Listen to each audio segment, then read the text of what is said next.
अथ केनोप्यपायेन मनः रामे निवेशे, कैसे भी मन राम जी में लग जाए यही भक्ति। लेकिन भक्ति को रामायण में 9 प्रकार से कहा गया, 9 प्रकार। और उसमें जो 5वीं भक्ति है वो बीच में, 9 में 4 इधर 4 इधर, 5वां बीच में। कि 5वीं भक्ति के चारों ओर सारी भक्तियां घूमती।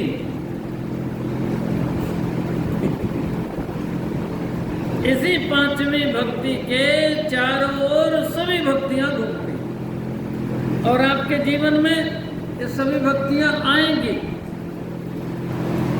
आए बिना नहीं रह सकती। कभी आपके जीवन में किसी भक्ति की प्रधानता होगी, आपके जीवन में कभी किसी भक्ति की प्रधानता होगी, समय समय पर। लेकिन तब जब ये 5वीं भक्ति आपके जीवन में निरंतर बनी रहेगी तब। अरे आपको अयोध्या नहीं लंका भी मिल जाए तो कोई बाल बांका नहीं कर सकता जी, कोई बाल बांका नहीं कर सकता। लेकिन ये 5वीं भक्ति जीवन में होनी चाहिए, होनी चाहिए। इस भक्ति का संबल प्रायः लोग विपत्ति में लेते हैं। एक बार स्काई लैब गिरने वाला था, आपने किया विचार करिए, हो गया स्मरण। उस दिन नास्तिक से नास्तिक व्यक्ति जय सिया राम, जय जय सिया राम यही कर रहा। विपत्ति के समय, विपत्ति के समय नाम स्मरण, और ये निरंतर नाम स्मरण। अच्छा, विपत्ति तो हमारे जीवन में बनी हुई है, निरंतर बनी हुई है।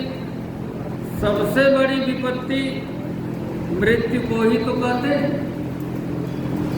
वो कब आ जाए, किधर से आ जाए, बोलिए, कुछ पता है क्या?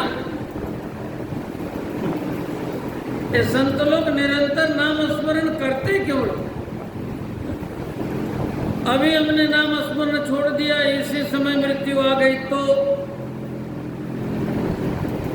अच्छा, जो भजन करने वाले होते हैं ना,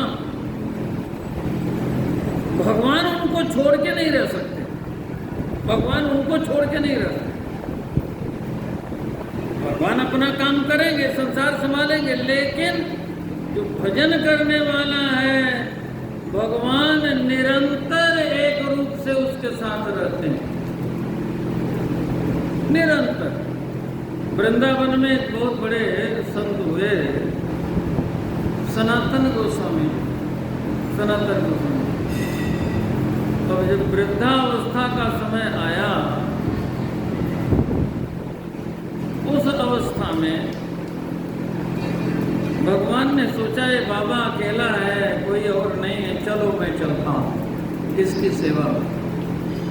तो भगवान एक विद्यार्थी बन करके आए, ब्राह्मण बालक बन करके आए और कहा, बाबा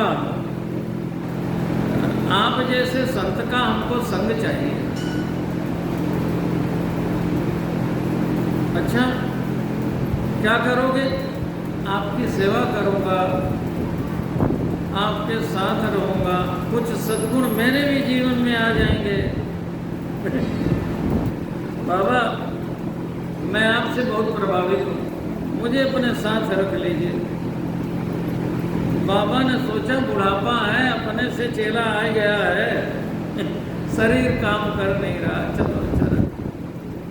भगवान सेवा करने लगे, बड़े प्रेम से भगवान सेवा कर रहे हैं। अच्छा, बड़ी सुंदर सेवा चल रही। एक दिन अतिसार हो गया, अतिसार में बार बार शौच जाना पड़ता, तो लोटे का पानी लेकर के जाते। एक बार जंगल में भागे शौच के लिए और लोटे का जल लेकर नहीं गए, तो भगवान लोटे का जल रखने गए वहां, तो देखा बाबा जीभ पकड़ के बैठे थे अपनी, एक हाथ से जीभ पकड़े थे। तब जब भगवान ने देखा कि बाबा दैनिक कर्म से निवृत्त हो गए, तो पूछा, एक बात पूछना चाहता हूँ, आप जीभ पकड़ के बैठे हुए थे, कहाँ बैठा पकड़ के बैठा, जीभ पकड़ के क्यों बैठे थे? तो कहा मेरी जीभ की नाम स्मरण की आदत बन गई है, अपवित्र काल में भी ये जीभ चल जाती।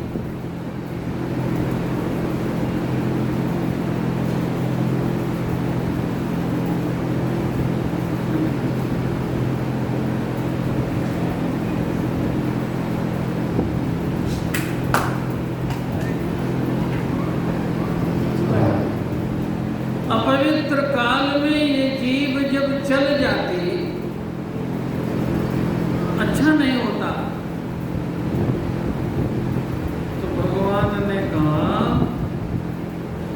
बाबा अंत समय यदि वही आपका आ जाए तो, अंत समय कब आएगा क्या पता, वही समय यदि आपका अंत समय हो, आप जीभ पकड़ के बैठे, स्मरण नहीं हो, अंत काल में तो स्मरण होना चाहिए। अंत काले च मामेव स्मरण मुक्त्वा कलेवरम यह प्रयाति समद्भावम याति नास्त्यत्र संशयः। तब बाबा ने कहा, बेटा तुमने बात बहुत अच्छी कही, लेकिन ये पूछना चाहता हूँ, इतनी बड़ी बात तूने कैसे कही? तू साधारण कोई नहीं। जब से आप आए हो बेटा, जब से तुम आए हो तब से मेरे मन में ये शंका बनी हुई है, तुम कोई सामान्य नहीं हो। सच बताओ आप कौन हो, सच बताओ आप कौन हो। नहीं बताओगे तो मैं सिर पटक के प्राण दे दूंगा। तो भगवान प्रकट हो गए, बोलिए वृंदावन बिहारी लाल की। नाम स्मरण करने वाले के संग भगवान रहते। जानकी जी जब लंका में गई, भगवान की इच्छा से माया की सीता बनी और अशोक वाटिका में रावण ने रखा, तो वहां जानकी जी ने इसी नाम का संबल लिया। जिस नाम का संबल भोलेनाथ लेते हैं, जो नाम स्मरण शंकर भगवान करते। जय वेदे कपट कुरंग संग धाई चले श्री राम। सो छवि सीता राखी रटते रहते हरि नाम। ये नाम स्मरण एक पांचवी भक्ति है।